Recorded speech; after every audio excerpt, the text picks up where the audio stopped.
இது வந்து பார்ட் 3ங்க. இது வந்து குப்தர்களில் பார்ட் 3. ஆல்ரெடி பார்ட் 1 பார்ட் 2 பார்த்துட்டோம். நம்ம வந்து பார்த்திங்கன்னா நிர்வாகம் சார்ந்து பார்த்துட்ருக்கோம். சரிங்களா? பார்ட் 3 கலைகளும் கட்டிடக்கலைகளும் பார்க்க போகிறோம். ஓகே, பார்ட் 1 பார்ட் 2 வந்து பார்த்துட்டு வாங்க. அப்போ தான் இந்த கண்டினியூஷன் புரியும். சரியா? எக்ஸாம் வந்து அடுத்தடுத்த அப்டேட் வந்துடும். தொடர்ந்து படிங்க, நோட்ஸ் எடுத்து படிங்க. ஓகேங்களா? ஆல்ரெடி படிச்சிங்கன்னா இது ரிவிஷனுக்கு யூஸ் பண்ணிக்கோங்க. ஓகே, கிளாஸ் போகலாமா? கலையும் கட்டிடக்கலையும். சரியா?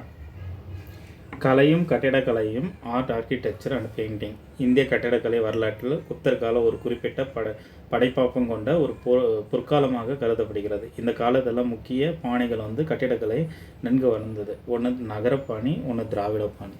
என்னங்க நகரப்பாணி, திராவிட பாணி? கொஷின் கேட்பாங்களா? நகரப்பாணி, திராவிட பாணி.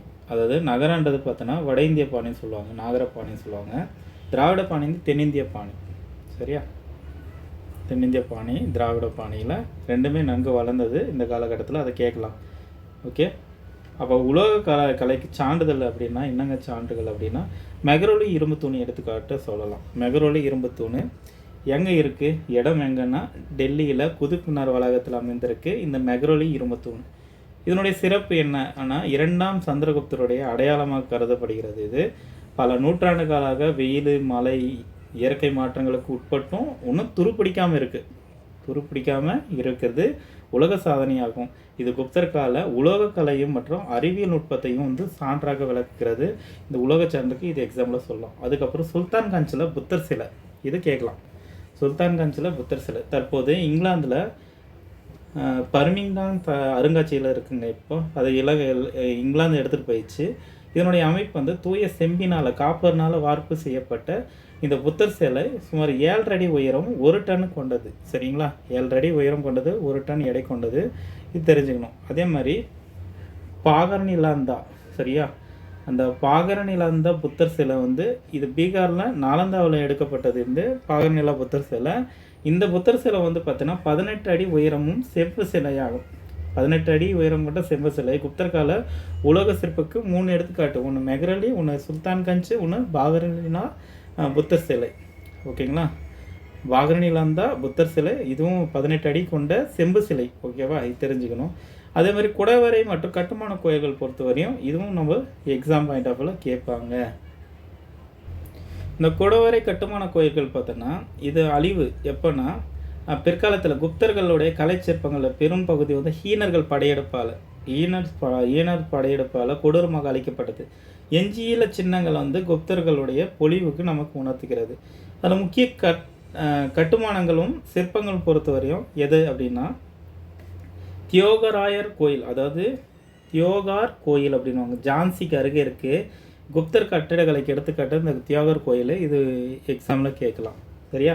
அப்புறம் கார்வாஸ் ஆலய சிற்பங்கள், அலகாபாத்துக்குள்ள அருகில் இருக்கிற இந்த சிற்பங்கள் குப்தர்களுடைய சிற்பக்கலைக்கு வந்து நம்ம கட்டிடக்கலைக்கு எடுத்துக்காட்டாக சொல்லலாம், சிற்பக்கலைக்கு.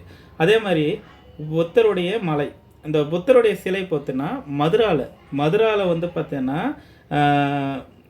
அழகி அதை நின்ற வடிவத்தில், சரியா? நின்ற வடிவத்தில் புத்தர் வந்து சிலையில் கிரேக்க கலையினுடைய சாயலை வந்து காணப்படுற இந்த கார்வால்ஸ், இந்த புத்தர் சிலை வந்து பார்த்தோன்னா ரொம்ப இம்பார்ட்டன்ட். இது பார்த்து வச்சுக்கோங்க, இது எதிர்பார்க்கலாம். ஓகேவா? புத்தர் சிலை கிரேக்க கலையை பயன்படுத்தியிருக்காங்க. அதே மாதிரி பிடாரி ஒற்றை தூண் கல்வெட்டு, இது டிஎன்பிஎஸ்சியில் கேட்டது. யார் பண்ணது அப்படின்னு, ஸ்கந்தகுப்தர் ஒற்றை தூண் கல்வெட்டு மிகவும் மகத்தானது. குடவரை கட்டுமானத்தில் இதுவும் வந்து ஒரு சிறப்பாக பார்க்கலாம். அதே மாதிரி குடவரை கோயில் வந்து பார்த்தோன்னா எதுனா அஜந்தா எல்லோரா பாறைகளை குடந்து கட்டப்பட்ட கோயில் தான் குடவரை கோயில். அதில் வந்து அஜந்தா எல்லோரா வந்து பார்த்தீங்கன்னா குப்தர் காலத்துது. அப்புறம் பாக்கு குகைன்றது பார்த்தீங்கன்னா மத்திய பிரதேசத்தில் இருக்குது. இதுவும் இவங்க காலத்துக்கு எடுத்துக்காட்டாக நம்ம சொல்லலாம். பாகு மத்திய பிரதேசத்தில் இருக்கிறது. அப்புறம் உதயகிரி வந்து பார்த்தீங்கன்னா ஒடிசாவில் இருக்கிறது. இதுவும் இந்த காலத்தில் ராக்கோட் டெம்பிள் தான் சொல்கிறாங்க, குடைவரை கோயில் தான் சொல்கிறாங்க. சிறப்பு என்னென்னா, தூண்கள் வடிவமைப்பிலும் முகப்பிலும் புதிய மாற்றங்களை கொண்டு வந்து குப்தரில் வந்து ஒரு புதுமையை செய்கிறாங்க. ஓகேங்களா? தூண் வடிவமைப்பிலையும் முகபாவனையிலும் ஒரு புது மாற்றத்தை வந்து செஞ்சதால் இவங்க வந்து புதுமையாக அறியப்படுறாங்க. இது வந்து எதிர்பார்க்கலாம். ஓகேவா?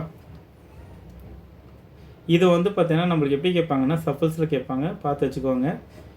எந்தெந்த ஏரியான்றதை கூட கேட்குறாங்க. மகாராஷ்டிரா அஜந்தா எல்லோரா, பாக்கில் வந்து மத்திய பிரதேஷ் இருக்குது, ஒடிஷாவில் உதயகிரி. இதெல்லாமே குடைவரைக்கு எக்ஸாம்பிள். கட்டுமானத்துக்கு எங்கெல்லாம் இருக்குன்றது கொஷினாக கேட்கலாம். ஓகேவா? அப்போ கட்டுமான கோயிலில் 5 வடிவங்கள், இதுவும் வந்து கேட்பாங்க. 5 வடிவான கட்டுமான கோயில்களில் 5 வகையான முக்கிய வடிவங்கள் எது அப்படின்றது கேட்கலாம். அதில் ஒன்று தட்டையான கூரை வடிவம் கொண்ட சதுர கோயில்கள் அப்படின்னு சொல்கிறாங்க. ரெண்டாவது வந்து பார்த்தோன்னா விமானத்துடன் கூடிய தட்டையான கூரை கொண்ட சதுர கோயில்கள், இது 2வது மாடின்னு சொல்லுவாங்க, 2 மாடியை. 3வது வந்து பார்த்தோன்னா வளைக்கோட்டு கோபுரம், அப்போ சிகரங்கள் கொண்ட கோயில்கள். இது வந்து கர்ப்பகிரகத்திலேயே மேலே சிகரங்கள் அமைக்கும் இந்த நகரப்பாணியில் அமைக்கப்பட்ட ஒரு அம்சமாக பார்க்கப்படுகிறது. அதுக்கப்புறம் செவ்வக வகை கோயில், வட்ட வடிவ கோயில்களில் தான் இதெல்லாம் முக்கிய 5 வடிவங்களை வந்து வச்சுருக்காங்க. சரிங்களா?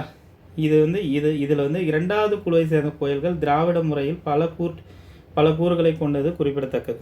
2வது இருக்குதுல்ல, அந்த 2வது முக்கியமானது. சரியா? 2வது குழுவை சேர்ந்த கோயில்கள் திராவிட முறையில் பல கூறுகளை கொண்டிருக்கு. எது? 2 மாடி இருக்கும், தட்டையான உயரம் கொண்ட சதுர கோயில்கள். இது ரொம்ப முக்கியம். அதுக்கப்புறம் சிற்பங்கள், ஓவியங்கள், அந்த பெயிண்ட்டுகள் பொறுத்தவரையும் கல் சிற்பங்கள். இந்த கல் சிற்பங்கள் வந்து பார்த்தோன்னா இந்த சாரநாத் புத்தர் சிலை, அந்த இடத்துல சாரநாத்தில் காணப்படும் மிக நேர்த்தியாக நிலையில் உள்ள புத்தர் சிலை கல் வந்து சிற்பக்கலைக்கு வந்து எடுத்துக்காட்டாக சொல்லலாம். அதே மாதிரி வாராக அவதாரோடைய சிலை புராணங்களில் சிற்பங்களில் மிக அழகானது. உதயகிரி குகையில் நுழைவாயில் இருக்கிற இந்த வாராக அவதார சிலை வந்து ரொம்ப முக்கியம். இந்த வாராக அவதார சிலை வந்து கேட்கலாம். கல் சிற்பங்களுக்கு சிறந்த எடுத்துக்காட்டாக சாரநாத் புத்தர் சிலை, வாராக அவதார சிலை. அதுக்கப்புறம் ஓவியக்கலை பொறுத்தவரையும் அஜந்தா ஓவியங்கள் வந்து பார்த்தீங்கன்னா குப்தர்களோட வந்து சோரோவியங்களில் அஜந்தா, பாக்கு, பாதாமி ஆகிய இடங்களில் காணப்படுற இதில் அஜந்தா ஓவியங்கள் வந்து ஃபெரஸ்கோ அப்படின்ற வகையை சார்ந்தவை அல்ல. மிகவும் முக்கியமான தகவல் இது. ஏன்னா ஃப்ரெஸ்கோ ஓவியங்களும் வந்து ஈரமாக இருக்கும், பூச்சி ஈரமாக இருக்கும் போதே வரையப்பட்டவை. ஆனால் அஜந்தா ஓவியங்கள் பூச்சி வந்து காஞ்ச பின்ன வந்து வரைகிறது, அதாவது ட்ரை மெச்சுவல்னுவாங்க. அது காய்ந்த பிறகு தான் இந்த ஓவியமே வரைவாங்கன்றது தெரியணும். சரியா? கேட்கலாம். ஃப்ரெஸ்கோ ஓவியம், அஜந்தா ஓவியங்கள் ஃப்ரெஸ்கோ ஓவியங்கள் சேர்ந்தவை. கூற்று சரியாக தவறுன்னு கேட்கலாம். தப்பு. ஏன்னா இது வந்து ஈரமாக இருக்கும்போதே வரைகிறது தான் இந்த ஃப்ரெஸ்கோ ஓவியம். இது முழுவதும் காஞ்சி பிறகு தான் இந்த பூச்சி வந்து வரைவாங்க. அஜந்தா ஓவியங்கள் பெரும்பாலும் ஜாதக கதைகளில் கூறப்பட்ட புத்தருடைய முற்பகுதி வந்து வாழ்க்கை முறை சித்தரிக்கின்றன. இது மத்திய பிரதேசத்தில் ஓவிய பள்ளிகளினுடைய படைப்புகளாக இருக்குது. இதெல்லாமே டிஎன்பிசியில் கேட்ட ஏரியா தாங்க. அஜந்தா ஏரியா இருக்குல்ல, இது டிஎன்பிசியில் கேட்ட கொஷின் தான் அது. சரிங்களா? அடுத்து பாருங்கள். இலங்கையில் உள்ள புகழ்பெற்ற சிகரையா அப்படின்ற ஓவியங்கள் அஜந்தா ஓவியங்களுடைய நேரடி தாக்கத்தில் பிரதிபலிக்கிறது அப்படின்னு சொல்கிறாங்க. சரியா? சர்வதேச அளவில் புத்தரோட தாக்கம் ஏற்பட்டிருக்கன்னா இலங்கையில் அதே மாதிரி சிகரியாவுடைய ஓவியங்களும் அஜந்தா ஓவியம் மாதிரியே இருக்குது அப்படின்றாங்க. அதே மாதிரி மண்பாண்ட கலைகள் பொறுத்தவரையும் அச்சசத்திரா, அப்புறம் ராய்கார், அஸ்தினியாபூர் ஆகிய இடங்களில் குப்தர் காலத்து மட்பாண்டங்கள் கிடைச்சிருக்கு. இக்காலகட்டத்தின் மட்பாண்டங்கள் தனிப்பட்ட சிற்பங்கள், அதாவது சிவப்பு மண்பாண்டங்கள் ஆகும். அந்த களிமண்ணால், சுடுமண் சிற்பங்களால், டெரகோட்டாவில் மதம் சார்ந்து மற்றும் சமுதாய நோக்கங்களுக்காக பயன்படுத்தப்பட்டது அப்படின்னு சொல்கிறாங்க. மட்காலம் அது தெரிஞ்சுக்கோங்க. ஓகேங்களா? அடுத்து மொழியும் இலக்கிய எழுச்சியும். மொழியும் இலக்கிய எழுச்சியும். சரியா? சமஸ்கிருத மொழியினுடைய ஆதிக்கம். சரியா? சமஸ்கிருத மொழியின் ஆதிக்கம். அலுவல் மொழி என்ன யூஸ் பண்ணியிருக்காங்க? வடமொழி சமஸ்கிருதம் குப்தர் காலத்தில் அலுவலக மொழியாகவும் கல்வெட்டு மொழியாகவும் மாறி மாறி பெரும் ஏற்றம் பட்டது. சரிங்களா? கேட்கலாம். அலுவலக மொழி எது அப்படின்னா சமஸ்கிருதம், வடமொழியான சமஸ்கிருதம். சரிங்களா? இதுக்கான ஆவணங்கள் அப்படின்னா என்னங்க? இதுன்னா குப்தர்கள் அனைத்தும் கல்வெட்டுகளும் பட்டயங்களும் சமஸ்கிருத மொழியில் எழுதப்பட்டது. அப்போ வரி வடிவம் கொடுத்தது எதுன்னா இக்காலத்தில் தான் புகழ்பெற்ற பிராமி வரி வடிவமான நாகரிக வரி வடிவம் ஸ்கிரிப்டாக உருவமாறி வளர்ச்சி பெற்றதுன்னு சொல்கிறாங்க. இந்த பிராமி வரி வடிவத்திலேருந்து நாகரிக வடிவத்துக்கு வந்து பார்த்தீங்கன்னா ஸ்கிரிப்ட் மாறுது அப்படின்றாங்க. இதுவும் எக்ஸாம்பிள் எதிர்பார்க்கலாம். ஓகே, அடுத்து பாருங்கள். மகாகவி காளிதாசனுடைய படைப்புகள் பார்த்தோன்னா காளிதாசர் இந்தியாவினுடைய ஷேக்ஸ்பியர் என்று அழைக்கப்படுறவர். இவர் இயற்கையையும் மனித அழகையும் உன்னத கவிஞராக இவர் புகழ்பெற்ற வடமொழி நூலை எழுதியிருக்காரு. இவர் நாடக நூல்கள் பல ஏற்றிருக்காரு. அதில் சாகுந்தலம், இது உலகில் தலை சிறந்த 100 புத்தகங்களில் ஒன்று அப்படின்னா இந்த சாகுந்தலம். இது ஒன்று கேட்கலாம் சரியா. சாகுந்தலம் உலகில் தலை சிறந்த 100 புத்தகங்களில் ஒன்று அப்படின்னா அது சாகுந்தலம். அப்புறம் மாளவி காக்கிமித்திரம், அப்புறம் விக்ரம ஊர்வசியும், இதெல்லாம் வந்து இவருடைய நாடக நூல்கள். ஓகே. அடுத்து வந்து மகா காப்பியம்ன்றது காப்பியங்களாக ரகுவம்சம் குமாரவம்சம் வந்து பார்த்தீங்கன்னா காப்பியங்களாகும். கவிதை வந்து ரிது சம்ஹாரம் மேகதூதம் அப்படின்றது பார்த்தீங்கன்னா 2 கவிதை நூல்களை வந்து இவர் எழுதியிருக்கார். பிற முக்கிய சமய சாரா நூல்களும் நாடகங்கள்னு பார்த்தோம்னா என்னென்ன நூல்கள் நாடகங்கள்ன்றது இதுவும் கேட்டிருக்காங்க. இதில் வந்து மிருகச்ச கடிகம், அந்த மிருகச்ச கடிகம் வந்து பார்த்தீங்கன்னா புகழ்பெற்ற சூத்திரர்கள் எழுதிய அந்த அவர் தான் வந்து புகழ்பெற்ற அறிஞர் ஆசிரியரான சூத்திரகர். இவர் வந்து பார்த்தீங்கன்னா சமுதாயத்தின் எளிய மனிதர்களை பற்றி நகைச்சுவையும் சொல்லியிருக்காரு, சோகமாகவும் சொல்லி கலந்த ஒரு நாடகம். நகைச்சுவையும் சோகமாக இருக்கிற ஒரு நாடகம் தான் அந்த மிருகச்சடிகம். ஓகேங்களா. மிருகச்ச கடிகம் பார்த்து வச்சுக்கோங்க.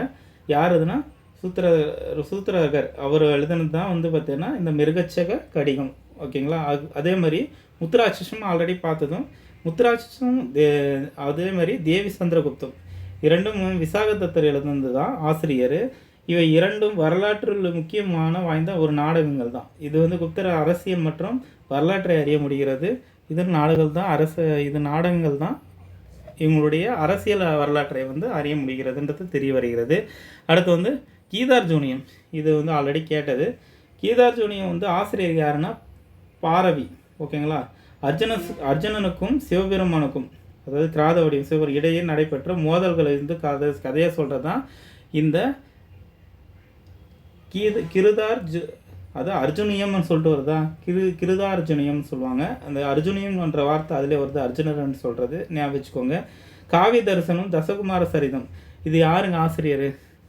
தண்டின். சரியா.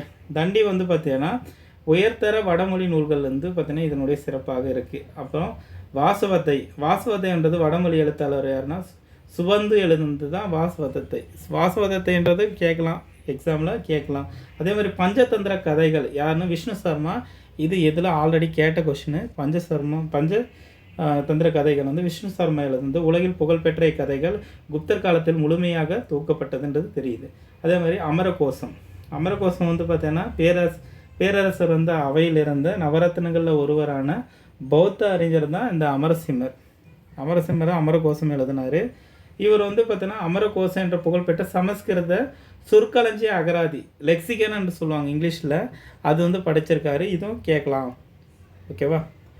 அப்போ குப்தர் கால நாடகங்கள் ஒரு சுவையாக சமூக அம்சங்கள் என்னவென்றால் நாடகத்திலுடைய மேட்டுக்குடி உயர்ந்த அந்தஸ்து கதாபாத்திரங்கள் சமஸ்கிருதத்திலும், பெண்கள் வந்து எளிய சாமானிய கதாபாத்திரங்களில் பிராகிருத மொழியிலும் பேசுகின்றன. இது சமூக பாட்டை வந்து காட்டுகிறதுன்றது சொல்லலாம். இது வந்து பார்த்தீங்கன்னா மெயின்ஸில் ஏதாச்சும் கேட்கும்போது சமூகங்களுடைய நிலை என்னன்னு கேட்கும்போது நீங்கள் வந்து குப்தர்களை பற்றியும் சொல்லலாம். ஓகேவா. அதே மாதிரி சமஸ்கிருத இலக்கிய நூல்கள் பொறுத்தவரையும் பாணினி எழுதிய அஷ்டதாயி. ஓகேங்களா. பாணினி எழுதுந்து அஷ்டதாயி. ஓகேவா. இது முக்கிய நூல்.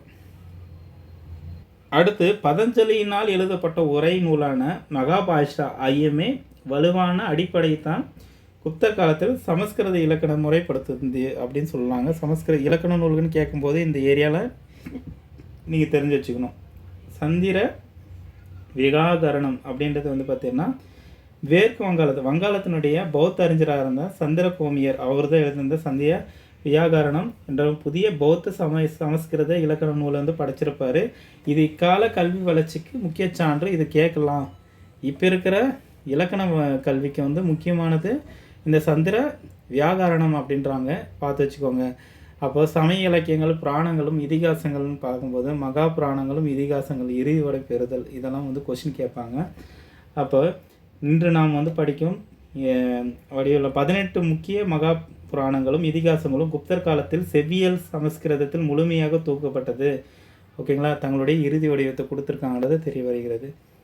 ஓகே. வாய்மொழி மரபினுடைய முடிவு. உண்மையில் இவை தொடக்கத்தில் பிராமணர்களால் எழுதப்படாமல் சாதாரண பாணர்களால் பாடப்படும் வாய்மொழி நிலை கதைகளாகவே இருந்தன. பிராமணர்களுடைய கைகளுக்கு வந்ததும் இவை செவ்வியல் சமஸ்கிருதமாக மீண்டும் முறைப்படி செய்யப்பட்டதுன்றது சொல்கிறாங்க. அதே மாதிரி வம்சாவளிகள் குப்த பேரரசின் வரலாற்று அரச வம்சாளிகள் அனைத்தும் யுகங்களின் அடிப்படையில் இப்புராணங்களில் தான் முதலாக பதிவு செய்யப்பட்டதுன்னு சொல்கிறாங்க. அதே மாதிரி மகாபாரதம், ராமாயணம் மக்களினுடைய நினைவுகளின் ஊடாக நிலைத்து வந்த இவ்விரு மகா இதிகாசங்களும் குப்தர் காலத்தில் தான் விரிவாக மீளுருவாக்கம் செய்யப்பட்டு தங்களுடைய இறுதி வடிவத்தை பெற்றது அப்படின்னு சொல்கிறாங்க. முக்கிய புராணங்களுடைய பட்டியல்னு பார்த்தோன்னா எதெல்லாம் அப்படின்னா இது பார்த்து வச்சுக்கோங்க. பிரம்ம புராணம், பத்ம புராணம், விஷ்ணு புராணம், ஸ்கந்த புராணம், சிவ மகா புராணம், மார்கண்டேய புராணம், அக்னி புராணம், பவிஷ்ய புராணம், மத்திஸ்திய புராணம், ஸ்ரீமத் பகவத் புராணம் அப்படின்னு சொல்கிறாங்க. இதெல்லாம் சும்மா தெரிஞ்சுக்கோங்க போதும், இது எக்ஸாமில் கேட்க மாட்டாங்க. ஓகேங்களா? அடுத்து பௌத்த மற்றும் சமய இலக்கியங்கள் பொறுத்தவரையும்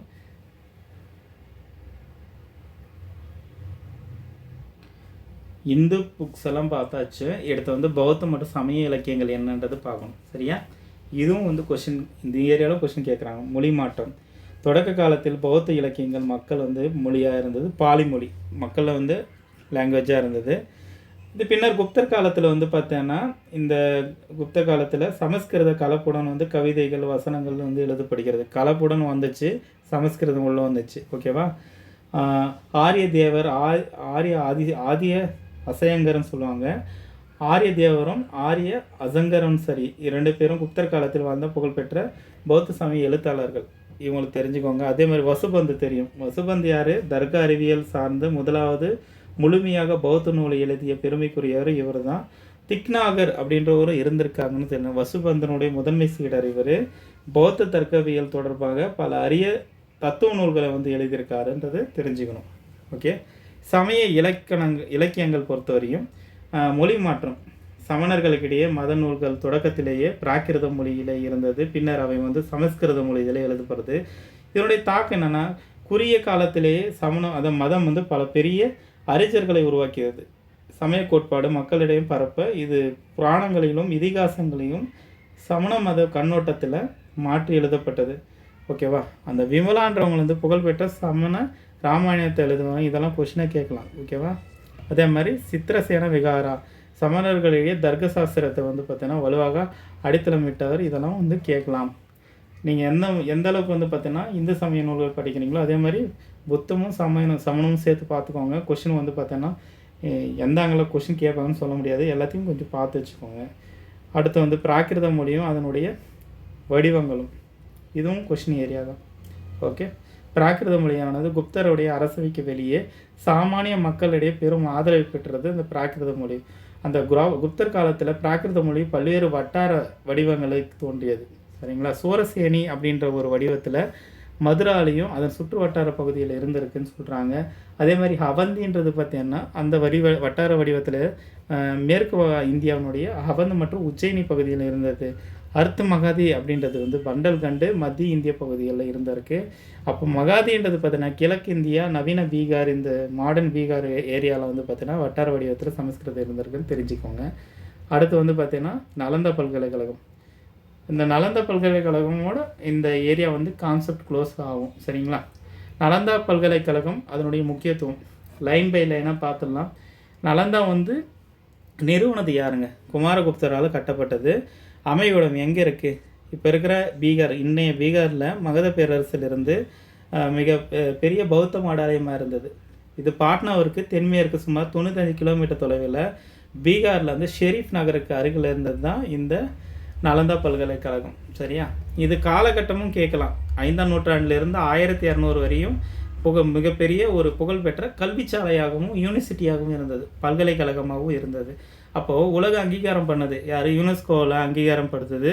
உலக அளவில் மிகப்பெரிய களமாக, வேர்ல்டு ஹெரிட்டேஜ் சைட்டாக, உலக பாரம்பரிய களமாக இது பாதுகாக்கப்படுகிறது அப்படின்னு சொல்கிறாங்க. இது முக்கியம். ஓகே. அடுத்து தொடக்க கால பள்ளிகள் பொறுத்தவரையும் வேத கல்விகள் முறைப்படுத்தப்பட்ட வழிகளிலே இந்தியாவினுடைய தொடக்க கால பல்கலைக்கழகங்களான தட்சிசீலமாக இருக்கட்டும், நாலந்தா பல்கலைக்கழகமாக இருக்கட்டும், விக்ரமசீலா பல்கலைக்கழகமாக இருக்கட்டும், இதெல்லாம் மாபெரும் கல்வி நிறுவனங்கள் அமைவதற்கு காரணமாக இருந்தது. சரியா? தொடக்க கால பள்ளிகள். ஓகே. அடுத்து பாருங்கள். அப்போது வளர்ச்சியும் வீழ்ச்சின்னு பார்த்தோன்னா ஆதரவு தந்த அரசர்கள் கேட்கலாம். யாரெல்லாம் ஆதரவு கொடுத்துருக்காங்க இந்த நாலந்தாக்குன்னா 5லேருந்து 6ஆம் நூற்றாண்டில் குப்த அரசனுடைய ஆதரவுலையும், பின்னர் கண்ணோசியுடைய அரசர் யாருன்னா அஷர். அரசருடைய ஆதரவில் இந்த பல்கலைக்கழகம் செழித்தோங்கி இருந்தது. அடுத்து பண்பாட்டு மரபு. குப்தர் காலத்திலிருந்து தொடர்ந்து வந்த அந்த பரந்த மனப்பான்மை கொண்ட அந்த பண்பாடு மரபு 9ஆம் நூற்றாண்டு வரை தான் இதனுடைய வளர்ச்சி செழுமையும் பெரும் உதவியாக இருந்துச்சு அப்படின்றாங்க. படிப்படியாக சரிவடைகிறது. எப்படின்னா, இதற்கு பின்னாடி வந்த நூற்றாண்டுத்தில் இதனுடைய மேன்மை படிப்படியாக சரிவடைய தொடங்கிச்சு. அது பார்த்துக்கிறது இல்லை அப்படின்றதால இக்காலகட்டத்தில் தான் வங்காளத்தில் பால வம்சாதிக அமைச்சர்கள் அரசர்கள் ஓகேங்களா, அவர்கள் ஆதரவால் கிழக்கு பகுதியில் பௌத்த மதம் வந்து புதிய எழுச்சி அடைகிறது அப்படின்றாங்க. அப்போ சர்வதேச மாணவர்கள்னா தனது உச்சபட்ச கல்வி வளர்ச்சி காலத்தில் ஓகேங்களா, அது திபெத்தாக இருக்கட்டும், சீனா, தென்கொரியா, மத்திய ஆசியாவில் தூரதேச இடங்களிலிருந்து எண்ணற்ற மாணவர்கள் தன்பால் ஈர்த்தது. அது வரை சைலேந்திர வம்சத்தோடு தொடர்புடையதுன்னு சொல்கிறாங்க. என்னங்க அப்படின்னா, இந்த மேற்கொண்ட தொல்லியல் ஆய்வின் போது இப்பல்கலைக்கழகம் இந்தோனேஷியாவில் சைலேந்திர வம்சத்திற்கும் நெருங்கிய தொடர்பு இருந்தது தெரிய வந்தது. இந்த வம்சத்தில் இருந்த அரசர் நாலந்த வளாகத்திற்கு ஒரு பௌத்த மடையாளத்தை கட்டியிருக்காரு அப்படின்னு சொல்கிறாங்க. பக்தியார் கிழிச்சி வந்து அழிச்சிருப்பார். 1200 டெல்லி சுல்தானியான மம்லுக் வம்சத்தை சேர்ந்தவர் இந்த பக்தியார் கிழிச்சி. இவர் என்ன பண்ணாருன்னா, நாலந்தா பல்கலைக்கழக கொடுமையாக சூறையாடி முற்றிலும் அழிச்சார். இது கொஷினுங்க. 1200 சரியா. கைவிடப்பட்ட மகா விகாரம் அப்படின்றாங்க. பின்னர் நாலந்தா மகா விகாரம் சிறிது காலத்திற்கு சற்று தொலைவில் தற்காலிகமான இடத்தில் செயல்பட்ட போதிலும் காலப்போக்கிலும் முற்றிலும் கைவிடப்பட்டதுன்னு சொல்கிறாங்க. இப்போ அகழ்வாய்வு நடந்து தற்கால நிலை என்ன அப்படின்னா, தற்செயலாக கண்டுபிடிக்கப்பட்ட இந்திய ஏஎஸ்ஐன்னு சொல்லுவாங்க, இந்திய தொல்லியல் துறை இப்பகுதியை வந்து ஆய்வு நடத்திய போது தற்செயலாக இந்த வரலாற்று சிறப்புமிக்க இடம் வந்து கண்டறியப்பட்டது. 1915 ஃபர்ஸ்ட் அகழ்வு நடக்குது. நலந்தாவை முறையாக அகழ்வாராய்ச்சி பணிகளில் தொடங்கப்படுகிறது. கண்டறியப்பட்ட பரப்பளவுனா 12 ஹெக்டேர் பரப்பு 30 ஏக்கர் நிலப்பரப்பில் இருக்குது. 11 மாபெரும் பௌத்த மடாலயங்களும் 6 பிரம்மாண்ட செங்கோல் கோயில்களும் வந்து பார்த்திங்கன்னா அகழ்வுகள் வந்து பார்த்திங்கன்னா வெளியே கொண்டு வந்திருக்காங்க. அதே மாதிரி தொல்பொருட்கள் இங்கே நடத்தப்பட்ட ஆய்வில் ஏராளமான கலைநயமும் மிக்க சிற்பங்கள், பழங்கால நாணயங்கள், முத்திரைகள், அப்போ வரலாற்று சிறப்பு மிக்க செப்பேடுகள் வந்து நம்மளுக்கு தொல்பொருளாக நம்மளுக்கு கிடச்சிருக்கு. அதே மாதிரி இதெல்லாம் அருங்காட்சியகத்தில் வச்சுருக்காங்க. தொல்லியல் அருங்காட்சியகம் கண்டெடுக்கப்பட்ட அந்த வரலாற்று சான்றுகள் அனைத்துமே பல்கலைக்கழக வளாகத்தில் நலந்தா தொல்லியல் பெருங்காட்சின்னு சொல்லிட்டு அங்கேயே இருக்குது. அது பொதுமக்கள் பார்வைக்கு வச்சுருக்காங்க. நீங்கள் போனீங்கன்னா பப்ளிக் பார்க்கலாம். ஓகேவா. அடுத்து புதுப்பித்தல் முயற்சி. நலந்தா இன்று பௌத்த சுற்றுலா வட்டத்தினுடைய மிக முக்கிய மையமாக திகழ்கிறது. அண்மையில் இந்திய அரசு மற்ற தென்கிழக்கு ஆசிய நாடுகள் கூட்டோடு உதவியோடு இப்பல்கலைக்கழகம் புது வடிவம் புதுப்பித்து மறுமலர்ச்சி செய்திருந்தது தெரிஞ்சுக்கோங்க. சரியா. அதே மாதிரி வானியலும் கணிதமும் வானியலும் இதுவும் தெரிஞ்சுக்கணும். சுழியம் மற்றும் பதின்ம முறை. சுழியன்றது 0 என்ற முக்கியமான கணித கருத்தாக கண்டுபிடித்ததும் அதனுடைய தொடர்ச்சியான டெசிமல் சிஸ்டம் சொல்லுவாங்க. பதின்ம இலக்கண முறை. அப்போ 0 கண்டுபிடிச்சதுக்கு அப்புறம் தானே அதுக்கடுத்து டெசிமல் சிஸ்டம் வந்துச்சு. உலகுக்கு அறிமுகப்படுத்தியது குப்தர் காலத்தில் தான் அப்படின்னு சொல்கிறாங்க. அது ஒரு சாதனையாக பார்க்கப்படுகிறது. ஆரியப்பட்டர்ன்றது 5ஆம் நூற்றாண்டு இறுதியிலும் 6ஆம் நூற்றாண்டு தொடக்கத்திலும் வந்த மிக சிறந்த கணிதம் மற்றும் வானியல் மேதைங்க. ஆரியப்பட்டியம் என்ற நூல் எழுதியிருக்கார். இது டிக்னாமெட்ரி சொல்லுது. கணிதத்தில் டிக்னாமெட்ரி, அல்ஜிபிரா வந்து ஆகியவற்றை விரிவாக பேசுகிற நூல் தான் இந்த வந்து பார்த்தீங்கன்னா ஆரியப்பட்டியம். இது தெரிஞ்சுக்கணும். அதே மாதிரி சூரிய சித்தாந்தா அப்படின்றது ஆரியப்பட்டர் இயற்றிய மற்றொரு உலக புகழ்பெற்ற நூல் வந்து சூரிய சித்தாந்தா. இந்த சூரியனும் சந்திர கிரகணம் சூரிய சந்திர கிரகணம் தோன்றுவதற்கு உண்மையான அறிவியல் காரணம் அதெல்லாம் ஆராய்ந்து சொல்லியிருக்காரு இந்த சூரிய சித்தாந்தால. இதுவும் எதிர்பார்க்கலாம். அதே மாதிரி பூமியினுடைய சுழற்சியும் சுற்றளவும். பூமி தன் அச்சை மையமாக கொண்டு தன்னைத்தானே சுற்றுகிறது. அது உண்மையிலே உலகிலே முதல்ல வானிலாறு ஆரியப்பட்டர் தான்.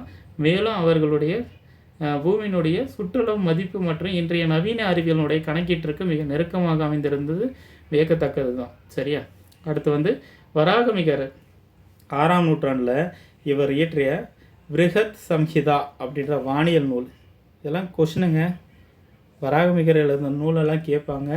இந்த வானியல் வந்து பார்த்திங்கன்னா வானியல், புவியியல், தாவரவியல் மற்றும் இயற்கை வரலாறு ஆகியவற்றை களஞ்சியமாக திகழும் ஒரு சமஸ்கிருத களஞ்சியம். ஓகேயா. இதில் கட்டிடக்கலை, வானிலை, அதுக்கப்புறம் இந்த மனமுறைகள், அதே மாதிரி பல்வேறு தலைப்புகள் வந்து விளக்கப்பட்டிருக்கு. இந்த 5 வானியல் அமைப்புகளும் சித்தாந்திகா அப்படின்ற ஜோதித்தின் அடிப்படையில் தான் விரகசங்கரம் என்ற நூலை வந்து படிச்சிருக்காரு. இது தெரிஞ்சுக்கணும்.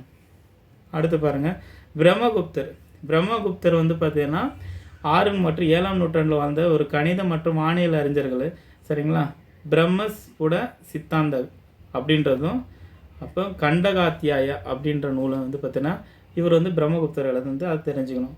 அப்போ சயின்ஸ் பொறுத்தவரையும், மெடிக்கல் சயின்ஸ் பொறுத்தவரையும், மருத்துவ அறிஞர் பொறுத்தவரையும் வேதியியல் மற்றும் மருந்துகள் தயாரிப்பதற்கு பல்வேறு உலோகங்களை பயன்படுத்துகிறாங்க. குறிப்பாக பாதரசமும் இரும்பும் ஆகியவற்றை மருத்துவ பயன்பாட்டுக்கு குறிப்பாக இந்த வராகமிகர் எழுதியிருக்காரு. அக்கால அறிவியலாளர்கள் விரைவாக எழுதியிருக்காங்க. இது குப்தர் காலத்திலே வேதித்துறை கெமிஸ்ட்ரியை வந்து எவ்வளோ முன்னேற்றத்தை வந்து காட்டுகிறதுன்றது தெரிய வருகிறது. கெமிக்கலு அதே மாதிரி நவநதிகம்ன்றது பார்த்தீங்கன்னா குப்தர் காலத்தில் தொடுக்கப்பட்ட ஒரு புகழ்பெற்ற மருத்துவ நூலுங்க. இது ஒரு மெடிக்கல் புக்கு. சொல்கிறேங்க, மெடிக்கல் புக்கு. இந்த மெடிக்கல் புக்கில் வந்து பல்வேறு நோய்களுக்கும் அதில் மருந்துகளுக்கு தயாரிக்கிற முறையும் வந்து தெளிவாக வந்து எழுதியிருப்பாங்க. இது வந்து நவநதிகம்ன்றது ஒரு புக்கு பார்த்து வச்சுக்கோங்க, மெடிக்கல் புக்கு. அதே மாதிரி அஷ்டதிர்வேதா அப்படின்னா பாலகாப்பிய என்பவர்கள் எழுதப்பட்ட நூல் வந்து இந்த விலங்குகள் இருக்குல்ல, முக்கியமாக இந்த யானைகளுக்கான பிரத்யேகம் மருத்துவ நூல் தான் அஸ்தியா ஆயுர்வேதா அப்படின்வாங்க. இது எதிர்பார்க்கலாம், ரொம்ப முக்கியம். இது வந்து குப்தர் காலத்தில் கால்நடை மருத்துவம் சிறந்த முறையில் வந்து வளர்ந்ததற்கான சான்றுங்க இது. அதே மாதிரி மருத்துவ மேதை யாருன்னா வாக்பதர் வந்து மருத்துவத்துறையில் சிறந்த மேதையாக விளங்கியவர். இவர் பண்டைய இந்தியாவில் புகழ்பெற்ற மருத்துவ மும்மணிகளில் ஒருவராக கருதப்படுற இவர் 8 பிரிவுகளை விளக்கும் அஷ்டாங்க சம்ஹிதம் அப்படின்றது அஷ்டாங்க ஹிருதயம் அப்படின்னு சொல்லுவாங்க. 2 பேரும் ஒன்று தான், ஒரே புக்கு தான். இதுவும் கேட்கலாம் என்ற நூலை வந்து எழுதியிருக்காங்க. அதே மாதிரி அறுவை சிகிச்சை நிபுணர் யாருன்னா சுஸ்ருதர். இந்த சுஸ்ருதர் வந்து பார்த்தீங்கன்னா குப்தர் காலத்தில் முன்பே வாழ்ந்த போதிலும் அவருடைய அறுவை சிகிச்சை முறைகள் இக்காலத்தில் பரவலாக பின்பற்றின. மனித வரலாற்றிலே முதலாக அறுவை சிகிச்சை முறை சர்ஜரி பற்றி விரிவாக சொன்னவர் முதல் மருத்துவர் இவர் தான். அதனால்தான் அறுவை சிகிச்சை நிபுணர் யாருன்னா சுஸ்ருதர்னு சொல்கிறாங்க, முக்கியமானவர். ஓகேங்களா? குப்த பேரரசுடைய வீழ்ச்சி என்னன்றதை நம்ம ஆல்ரெடி பார்த்தோம். கடைசி அரசர் யார்? குப்த அரசின் கடைசி அரசராக இருந்தது விஷ்ணுகுப்தர். ஓகேங்களா? பேரரசன்னா ஸ்கந்தகுப்தர் தெரிஞ்சுக்கோங்க. வாரிசு உரிமை பூசல்கள் நடக்கிறது. அதாவது அரச குடும்பத்திற்குள் ஏற்பட்ட வாரிசு உரிமை வந்து பூசல்கள் கருத்து வேறுபாடு காரணமாக மத்திய அதிகாரத்தை நலிவடைய செய்து பேரரசனுடைய வீழ்ச்சிக்கு வந்து துரிதப்படுத்துகிறாங்க. அது இல்லாமல் வாடகர்களுடைய படையெடுப்பு குப்த அரசருடைய புத்தகுப்தர் ஆட்சி காலத்தில் மேற்கு தக்காணத்தில் வாடக வம்சத்தை சேர்ந்த நரேந்திர சேனா மற்றும் அரசர் வந்து மாலவா, மேகலா, கோசலா ஆகிய குப்தர்கள் மீது படையெடுத்தாங்க. பின்னர் வந்த மற்றொரு வாடக அரசர் யாருன்னா அரிசேனர்.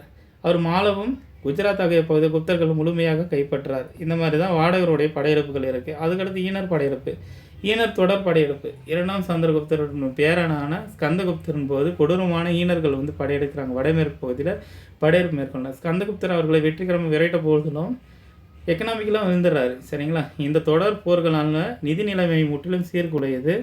இதன் விளைவாக 6ஆம் நூற்றாண்டில் ஈனர்கள் வந்து மாலவம், குஜராத், பஞ்சாப், காந்தாரம் அந்த பகுதியெல்லாம் கைப்பிடிக்கிறாங்க.